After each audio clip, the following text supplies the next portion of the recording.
যখন কপালে থাকে তখন ফকিরও রাজা হতে পারে, এ যেন তারই গল্প কথা। খরচ হলো মাত্র ৩০ টাকা, আর তাতেই হাতে এলো ১ কোটি টাকা। নাম অনুপ কুমার মণ্ডল, পেশায় পরিযায়ী শ্রমিক। লটারিতে রাতারাতি কোটিপতি হয়ে থানায় হাজির এক পরিযায়ী শ্রমিক।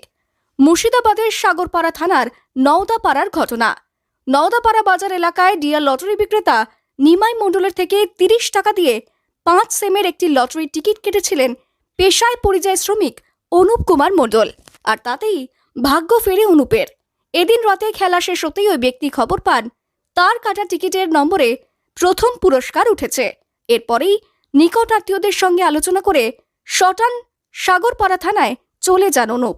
আমি খেলা দেখিনি, একজনে খেলা দেখছিল, বললো যে আনসিজ না সিরিজ হয়েছে আমি জানি না, তো কি কিসে মানে ফ্যাক্স আসলো, মানে জানতে পারলাম যে হ্যাঁ ১ কোটি টাকা হয়েছে, আমাদের রয়্যাল লটারির নাম্বারে উঠেছে, তার সঙ্গে আমার নাম উঠেছে নিমাই মণ্ডল। আপনি কি তারপরে আপনি কে কেটেছিল টিকিটটা কিভাবে জানলেন?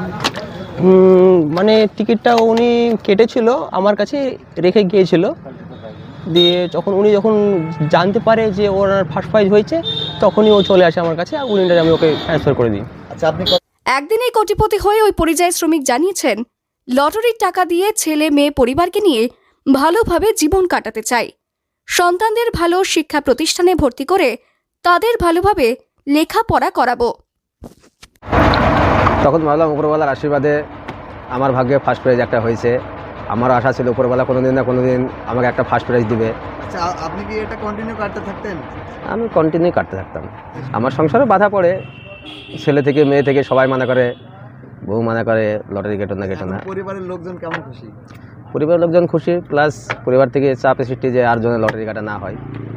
আপনি ফার্স্ট প্রাইজ পেয়ে মানে কি ভেবেছেন যে কি করবেন? যে লটারি কি ভেবেছি, পুরো সংসারটা পরিবারটা ভালোভাবে অ্যাডজাস্টমেন্ট করতে হবে। এই গত 14 বছর ধরে পরিযায়ী শ্রমিকের কাজ করছেন অনুপ, কিন্তু এই শ্রমিকের স্বাদ ছিল টাকা জোগাড় করে এলাকাতেই ব্যবসা করবেন, কিন্তু টাকার অভাবে তার হয়ে উঠছিল না। তাই স্বপ্ন পূরণের ইচ্ছায় মাঝে মধ্যেই লটারির টিকিট কাটতেন অনুপ। টিকিট কাটতে কাটতেই ঘুরে গেল ভাগ্যের চাকা।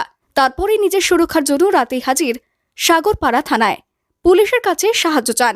এরপরেই সাগরপাড়া থানার পুলিশ তার আবেদনের সাড়া দিয়ে থানায় তার রাত কাটানোর ব্যবস্থা করে দেয়। ইতিমধ্যেই লটারি তোলার জন্য থানার সাহায্যেই ব্যাংকের সঙ্গে যোগাযোগ করেছেন ওই পরিযায়ী শ্রমিক। আনন্দিত তো হয়েছি ভালোই, কিন্তু এই জন্য মানে ও ১ কোটি টাকা পেয়েছে এই জন্য যে আনন্দিত হয়েছে এটা না, এটা ঠিক, কিন্তু এই জন্য বলছি না যে আর ৫ জনা কাটুক এই ১ কোটি টাকা পাওয়ার জন্য।